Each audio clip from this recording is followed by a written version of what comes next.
Mallikarjuna S Basavapriya. ನಾನು ಇಂದು ನಿರ್ವಹಿಸುತ್ತಿರುವ ಪಾತ್ರ ಶಕುನಿ ಮತ್ತು ದುರ್ಯೋಧನ.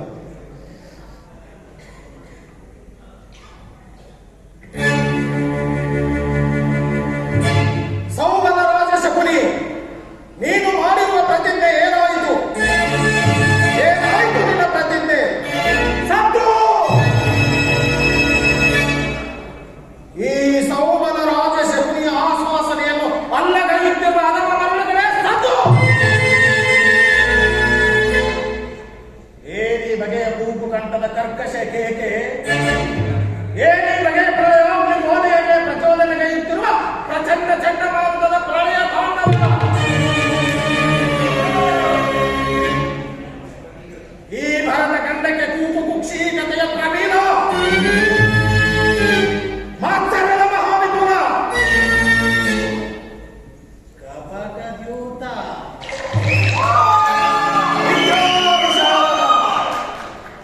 ಈ ಸೌಮನ ರಾಜ ಶಕುನಿವರನೆ ನಿಮ್ಮಗಳ ಸರಸ ಸಲಭೆ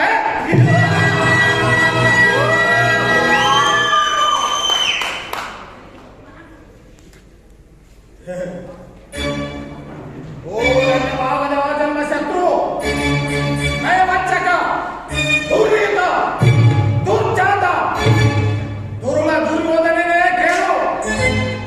ನಾನು ಸಹ ನಿನ್ನಂತೆ 99 ಮಂದಿ ಸಹೋದರರನ್ನೊಳಗೊಂಡು ಏಕಚಕ್ರಾಧಿಪತ್ಯವನ್ನು ಮಾಡಬಹುದಾಗಿತ್ತು. ದುರ್ಯೋಧನ, ಅಂದು ನೀನು ನನ್ನ ಸಹೋದರರಿಗೆ ನೀಡುತ್ತಿದ್ದ ಒಂದು ಇಡೀ ಅನ್ನ, ಒಂದು ಬರದ ನೀರು, ಅದೆಲ್ಲವನ್ನು ಅವರು ನನಗೆ ಕೊಟ್ಟು ನನ್ನ ದೇಹದಲ್ಲಿನ ಉಸಿರು ಬತ್ತದಂತೆ ಮಾಡಿ ನನ್ನೊಬ್ಬನನ್ನೇ ಬಿಟ್ಟು ಅವರೆಲ್ಲರೂ ಉಪವಾಸ ಮಾಡಿ ಸತ್ತು ಹೋದರು. ಆ ದಾರುಣ ದೃಶ್ಯವು ನನ್ನ ಸ್ಮೃತಿ ಪಟಲದಿಂದಲೇ ಉಳಿದು ನಿರಂತರ ಬಲವಾಗಿ ಜ್ವಾಲಿಯಲ್ಲಿ ನೊಂದು ಬೆಂದು ಕುಂದು ಕೃಶವಾಗಿರುವ ನನ್ನ ಈ ದೇಹವನ್ನು ಅನುಮಾನವಾಗಿ ತುಂಡರಿಸಿ ನೋಡಿದರು. ಮೋಸಕ್ಕೆ ಮೋಸ, ರಕ್ತಕ್ಕೆ ರಕ್ತ, ಸೇಡಿಗೆ ಸೇಡು ಎಂಬ ಮಾತನ್ನು ಹೊರತಾಗಿ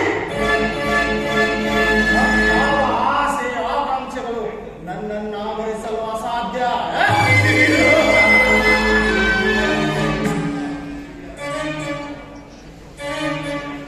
ಗತಸ್ಮರಣೆಯಿಂದ ಮನುಷ್ಯವು ಹಾಳಾಗುವುದು, ಗತಸ್ಮರಣೆಯಿಂದ ಮನುಷ್ಯವು ಹಾಳಾಗುವುದು.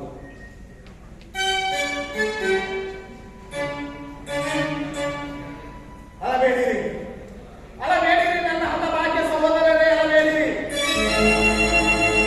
ದುರ್ಯೋಧನ 99 ಮಂದಿ ಸಹೋದರರನ್ನೊಳಗೊಂಡು ನರಕದಲ್ಲಿ ನಿಮ್ಮ ನಿರಾಜನ ಮಾಡಿಸುವೆನು. ದುರ್ಯೋಧನ, ತಾಯಿಯ ಕಣ್ಣೀರಿನಿಂದ ಕಣ್ಣು, ಹಿರಿಯರ ರಕ್ತದಿಂದ ಕಳಂಕಿತನಾಗಿ, ಪುತ್ರ ಶೋಕದಿಂದ ದಹಿಸುತ್ತ ನಿನಗಾಗಿ ಒಂದು ನಿಟ್ಟುಸಿರು ಬಿಡುವವರೆಲ್ಲಂತೆ ಮಾಡಿ ನರಕದ ಮಾರ್ಗವನ್ನೇ ಹಿಡಿಸುವೆ, ನರಕದ ಮಾರ್ಗವನ್ನೇ ಹಿಡಿಸುವೆ.